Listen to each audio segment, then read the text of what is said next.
Assalamualaikum warahmatullahi ta'ala wabarakatuh. Bismillah, alhamdulillah, wassalatu wassalamu ala rasulillah Sayyidina Muhammad ibn Abdillah. Asyhadu an la ilaha illallah wahdahu la syarikalah, wa asyhadu anna Muhammadan abduhu wa rasuluhu alladzi la nabiyya ba'dah, amma ba'du. Ikhwanul muslimin wa akhwatul muslimat yang dimuliakan Allah Subhanahu wa taala. Puji dan juga syukur itu hanyalah dimiliki oleh Allah Subhanahu wa taala. Shalawat dan juga salam semoga selalu senantiasa tercurah limpahkan kepada baginda alam, junjungan kita Nabi besar Muhammad sallallahu alaihi wasallam, dan mudah-mudahan sampai juga kepada para sahabatnya Nabi, kepada keluarganya Kangjeng Nabi, kepada atba'ut tabi'in, suhada dan juga solihin, dan mudah-mudahan sampailah juga kepada kita semua sebagai umatnya fid dunya ila yaumil jaza, kita semua mendapatkan syafaatul uzmanya. Amin ya Allah ya rabbal alamin. Alhamdulillah, atas izin daripada Allah Subhanahu wa taala, kita semua dapat bertemu muka kembali. Ini semata-mata izin daripada Allah Subhanahu wa taala. Dalam kesempatan kali ini, mudah-mudahan kita diberikan kekuatan iman oleh Allah Subhanahu wa taala, ditambah ketaatan kita kepada Allah Subhanahu wa taala, dan kita semua dijadikan hamba-hamba yang mendapatkan ridha-Nya, dan kita semua juga mendapatkan syafaat daripada Rasulullah sallallahu alaihi wasallam. Amin ya Allah ya rabbal alamin. Insyaallah dalam kesempatan kali ini saya akan sedikit menjelaskan tentang bagaimana caranya agar kita bisa istiqomah. Istiqomah ini memang sangat mudah untuk kita ucapkan, tetapi betapa teramat sangat sulitnya untuk kita merealisasikannya dalam kehidupan kita sehari-hari. Semua umat muslim, semua yang mukmin, yang mukminat, apa dengan kata istiqomah itu? Semua udah paham, semua sudah tahu. Tetapi banyak di kalangan saudara-saudara kita yang belum tahu bagaimana agar kiranya kita menjadi orang yang istiqomah, terutama istiqomah di jalan Allah Subhanahu wa taala. Istiqomah ini adalah merupakan puncak daripada pengabdian seseorang terhadap Allah kalau istiqomahnya kepada Allah, kalau istiqomahnya untuk ibadah kepada Allah Subhanahu wa taala. Imam Ibnu Athaillah memberikan hikmah dalam sebuah kitab, yaitu kitabnya Kitab Hikam, yang dimana ini sangat luar biasa untuk kita renungi. Ini sangat luar biasa untuk kita pikirkan bagaimana langkah kita ke depan. Bagaimana hikmahnya? Kun talibal istiqomah wala takun talibal karomah, yang artinya janganlah kalian mencari kemuliaan untuk dihargai orang lain, tetapi carilah istiqomah, maka kemuliaan itu akan datang dengan sendirinya. Contohnya seperti kita menaruh gula atau menyimpan gula di salah satu ruangan rumah kita, maka walaupun kita tidak undang, walaupun kita tidak giring, maka semut akan datang dengan sendirinya. Tetapi satu ruangan yang tidak ada gulanya, walaupun kita undang, walaupun kita giring, pasti semutnya tidak akan datang karena tidak akan ada gulanya. Begitu pula dalam istiqomah. Banyak di antara kita yang melakukan spiritual yang lain selain daripada amal ibadah, yang tentu. Selain daripada amal ibadah yang khusus, banyak di antara kita yang mencari kemuliaan atas kemuliaan yang diharapkan untuk dirinya sendiri, tapi lupa saudara-saudara kita ini bahwa kemuliaan itu tidak akan mungkin datang ketika tidak ada istiqomah dalam diri kitanya. Istiqomah ini merupakan sesuatu yang sangat luar biasa.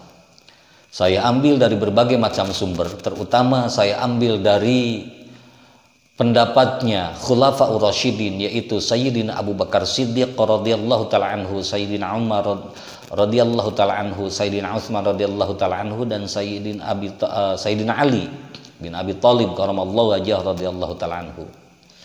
Khulafaur Rasyidin ternyata punya pandangan tersendiri terhadap istiqomah itu. Bagaimana pandangan Sayyidina Abu Bakar Siddiq radhiyallahu taala anhu berpendapat masalah istiqomah, yaitu menurut Sayyidina Abu Bakar Siddiq, perilaku seseorang yang tidak menyekutukan Allah atau tidak syirik, itu menurut Sayyidina Abu Bakar, perilaku seseorang yang tidak menyekutukan Allah dan tidak berbuat syirik. Tetapi beda halnya dengan pandangan Sayyidina Umar radhiyallahu taala anhu. Bagaimana kata Sayyidina Umar? Istiqomah yaitu sebagai salah satu hal yang harus bertahan pada sesuatu perintah dan tidak melakukan suatu apapun yang dilarang oleh Allah Subhanahu wa taala. Ini menjurus kepada ketaatan seseorang terhadap Allah. Namun berbeda halnya pandangan Sayyidina Utsman bin Affan radhiyallahu taala anhu, pendapat tentang istiqomah. Bagaimana kata Sayyidina Utsman? Kata Sayyidina Utsman, istiqomah adalah ikhlas. Memang ikhlas ini sesuatu yang teramat sangat mudah kita ucapkan, tetapi teramat sangat sulit untuk kita aplikasikan dalam kehidupan sehari-hari, karena orang ikhlaslah yang mampu menjalankan istiqomah. Yang terakhir dari Khulafaur Rasyidin, bagaimana pendapat Sayyidina Ali bin Khattab karamallahu wajhah radhiyallahu taala anhu terhadap istiqomah. Menurut Sayyidina Ali, istiqomah merupakan tindakan melakukan sesuatu atau suatu kewajiban yang tidak terhalang oleh situasi dan kondisi apapun, selalu untuk selamanya. Itu pandangan daripada Sayyidina Ali bin Abi Thalib radhiyallahu taala anhu. Jadi kesimpulannya dari pandangan keempat Khulafaur Rasyidin ini menunjukkan ketaatan atau ketakwaan seseorang yang tidak terhalang oleh apapun, baik situasi, kondisi, kecuali dalam keadaan uzur atau darurat. Nah, sementara kata istiqomah itu tersendiri itu diambil dari bahasa Arab, atau secara bahasa istilah istiqomah berasal dari bahasa Arab yang artinya lurus ataupun tegak.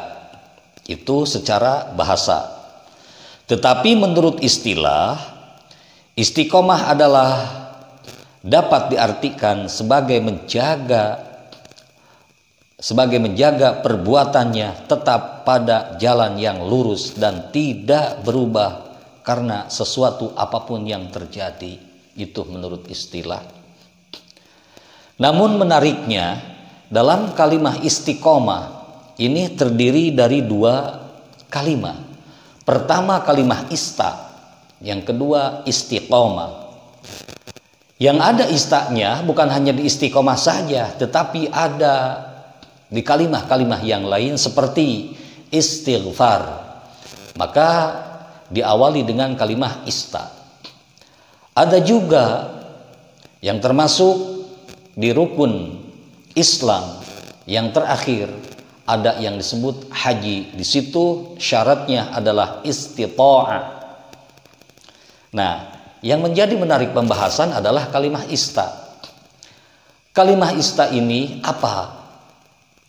Kalau dalam haji banyak yang mengartikan istita'ah itu bagi orang yang mampu, tetapi yang dimaksud dalam isti di sini atau ista di sini adalah yang berusaha untuk mampu itu kalau haji. Kalau dalam istighfar berusaha untuk memohon ampun terhadap Allah. Nah, sekarang dalam istiqomah berusaha, orang yang berusaha untuk tegak lurus dalam beramal. Itu yang dimaksud dengan istiqomah. Sementara saya tidak akan membahas masalah kalimahnya, tetapi di sini saya akan menjawab beberapa pertanyaan yang masuk dalam kolom komentar di video-video saya sebelumnya dan juga yang masuk di pertanyaan di luar daripada kolom komentar. Pertanyaannya, Kang, bagaimana caranya agar saya bisa istiqomah? Karena saya terus terang ini baru belajar dalam mengerjakan ibadah. Kalau masalah belajar sama saja, saya juga belajar dalam ibadah. Dalam istiqomah pun sama, saya juga belajar untuk istiqomah, tetap selalu untuk selamanya bisa berbakti kepada Allah Subhanahu wa taala, beribadah kepada Allah Subhanahu wa taala. Baik, saya akan jawab setidaknya sekurang-kurangnya di sini bagi siapapun termasuk yang saya lakukan untuk melakukan istiqomah itu, saya menyiapkan 4 metode. Dan keempat metode ini saya tempuh satu persatu. Bahkan kalau yang saya pribadi itu 5 metode yang saya tempuh semuanya. Yang pertama, untuk belajar agar kita istiqomah. Yang saya pertanyakan dulu, ini istiqomahnya dalam hal apa? Karena istiqomah ini banyak. Misalkan pedagang yang selalu berjualan di pasar di kala pagi hari, berangkat jam 2 malam atau jam 3 malam, jam 4 malam, jam 4 pagi, pulang siang, dan itu bisa mampu kita lakukan sehari-hari, itu juga bisa disebut istiqomah. Atau seorang karyawan atau karyawati, di pagi hari kita berangkat ke tempat pekerjaan, baik itu pabrik maupun itu toko maupun itu tempat perusahaan-perusahaan yang lainnya, di mana jadwalnya masuk jam 8 pagi dan keluar jam 4 sore. Andai kata di mana masuknya jam 8 pagi, tiba-tiba satu hari masuk jam 9 pagi. Yang saya pertanyakan, apakah akan ditegur apa tidak? Apalagi kalau kita tidak datang ke tempat kerja kita. Tidak tepat waktu saja kita ditegur, apalagi ketika kita bolos. Apa dulu nih istiqomahnya? Kalau masalah ibadah, istiqomah dalam belajar ibadah kepada Allah Subhanahu wa taala, maka saya akan memberikan setidak-tidaknya 5 metode atau 5 maksimalnya 5 kalau yang saya lakukan. Pertama, bagaimana kita niat untuk istiqomah, sejauh mana niatnya, sejauh mana rencananya saja dulu. Sejauh mana rencana kita untuk belajar istiqomah, dan hal apa yang akan kita lakukan dalam istiqomah.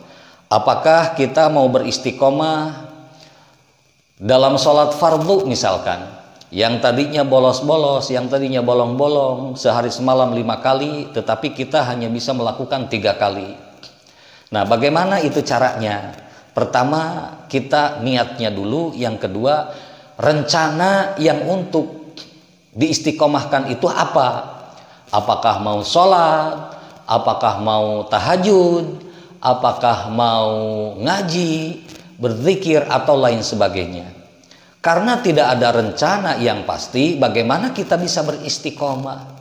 Makanya yang pertama adalah rencanakan dulu. Rencanakan dulu, niatkan dulu kapan waktunya dan seperti apa konsekuensinya. Itu yang pertama. Yang kedua, kalau kita mau istiqomah itu, saya sarankan jangan tergesa-gesa atau jangan terburu-buru. Misalkan begini, kita pengen istiqomah untuk melakukan satu ibadah, pengennya hari ini, Hari ini kita istiqomah, mungkin 1, 2, 3 sampai 1 minggu kita bisa istiqomah, tetapi 2 tahun kita tidak melakukan kembali. Itu tidak baik juga untuk istiqomah, karena istiqomah itu adalah konsisten. Maka nomor 2 adalah jangan tergesa-gesa atau jangan terburu-buru untuk melakukan istiqomah. Step pertama, niatkan, rencanakan atau bikin draft dulu. Setelah itu jangan tergesa-gesa, yang nomor 2-nya. Maka nomor 3-nya kita untuk belajar istiqomah itu adalah mengetahui ilmunya terlebih dahulu. Sekali lagi, agar kita bisa istiqomah, nomor 3-nya mengetahui ilmunya dulu. Kayak kita mau istiqomah, belajar ngaji misalkan, kita harus tahu ilmu ngaji itu seperti apa. Ketika kita mau istiqomah untuk melaksanakan sholat fardu yang 5 waktu tidak ketinggalan, maka itu wajib kita mengetahui syarat dan rukun sholatnya itu sendiri, sehingga kita ketika melaksanakan tidak sia-sia melaksanakan ibadahnya. Ini teramat sangat penting. Teramat sangat penting. Yang nomor 3 ini adalah mengetahui ilmunya terlebih dahulu, baik syaratnya, rukunnya, sahnya, batalnya, itu wajib kita ketahui. Pelajari aja terlebih dahulu, jangan tergesa-gesa seperti nomor 2. Yang ketiga, ketika kita belajar istiqomah adalah harus ada motivasi yang mendorong terhadap kita, yang mendorong hati kita, yang mendorong pikiran kita, yang mendorong jiwa kita, yang dimana dorongan itu mengantarkan kita sampai pada level istiqomah. Dan ini wajib dilakukan bagi siapapun yang belajar istiqomah, termasuk diri saya sendiri. Selalu mencari motivasi, selalu untuk selamanya, agar saya bisa melakukan konsisten dalam ibadah. Ini perlu motivasi. Kita pengen belajar istiqomah untuk melakukan ibadah atau melaksanakan ibadah kepada Allah dengan setulus hati, dengan semurni-murninya ibadah terhadap Allah, tetapi pergaulan kita bukan sama orang soleh, pergaulan kita bukan sama ahli ilmu, pergaulan kita, keseharian kita bergaul dengan orang yang jauh daripada kata istiqomah. Saya yakin ini tidak akan pernah bisa istiqomah. Makanya perlu motivasi. Perlu motivasi yang mampu membangkitkan gairah, membangkitkan semangat, memberi semangat terhadap jiwa dan raga kita untuk bisa istiqomah. Minimal kita bergaul dengan santri yang dimana keseharian santri itu istiqomah, maka dari situ akan ada satu dorongan. Walaupun santri tersebut tidak menjurus obrolannya itu ke istiqomah, tetapi lewat tingkah dan laku atau kesehariannya santri itu sendiri, atau kiai atau ulama atau orang soleh itu sendiri, maka akan menjadikan kita lebih mampu untuk istiqomah terhadap Allah Subhanahu wa Ta'ala. Yang kelima, yang terakhir, cara belajar istiqomah adalah mempelajari ancaman Allah kalau kita mau istiqomahnya dalam ibadah. Bagaimana kalau kita istiqomahnya dalam sholat misalkan? Kalau kita tidak melakukan sholat, apa ancaman bagi orang yang tidak sholat? Kenapa ancaman ini harus ada bagi orang yang belajar istiqomah? Agar hati kita, pikiran kita, jiwa dan raga kita tunduk terhadap Allah dan takut terhadap Allah Subhanahu wa Ta'ala, takut akan azabnya, takut akan siksanya, takut akan dampak ketika kita meninggalkan ibadah. Maka dari rasa takut itu sendiri, insya Allah bisa memotivasi, bisa mendorong jiwa dan raga, hati dan pikiran untuk lebih semangat istiqomah menjalankan ibadah kepada Allah Subhanahu wa Ta'ala. Sekali lagi biar kita tidak lupa cara bagaimana kita untuk bisa istiqomah. Sekurang-kurangnya minimal 5 perkara. Yang pertama, niatkan dulu atau rencanakan dulu. Yang kedua, jangan terburu-buru atau jangan tergesa-gesa kita melakukan istiqomah. Yang ketiga, mengetahui dulu ilmunya sesuai dengan apa yang mau kita istiqomahkan itu. Yang ketiga, harus ada motivasi atau dorongan dari orang lain, dari lingkungan, dari teman, agar kiranya bisa membawa hati, pikiran, jiwa, dan raga kita ini untuk menjadikan istiqomah. Yang kelima, yang terakhir adalah mengetahui atau pelajari ancaman Allah ketika kita tidak istiqomah atau kita tidak melakukan ibadah. Ini kalau memang istiqomahnya dalam ibadah, dalam sholat, dalam ngaji, atau dengan ibadah-ibadah yang lainnya. Mungkin ini yang bisa saya sampaikan dari pertanyaan yang saya jawab dari beberapa yang masuk di kolom komentar dan juga langsung bertanya.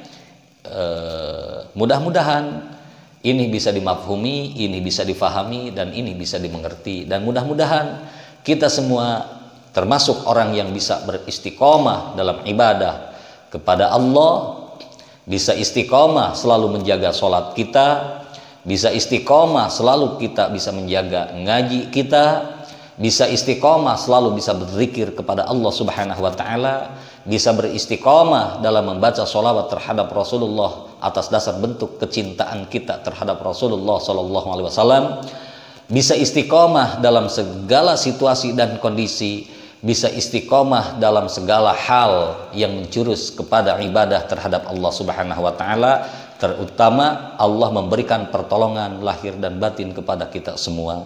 Amin ya Allah ya Rabbal Alamin. Semoga bermanfaat bagi kita semua. Amin ya Allah ya Rabbal Alamin. Mungkin untuk jawaban kali ini saya cukupkan sekian. Lillahi fisabilillahil haq. Assalamualaikum warahmatullahi wabarakatuh.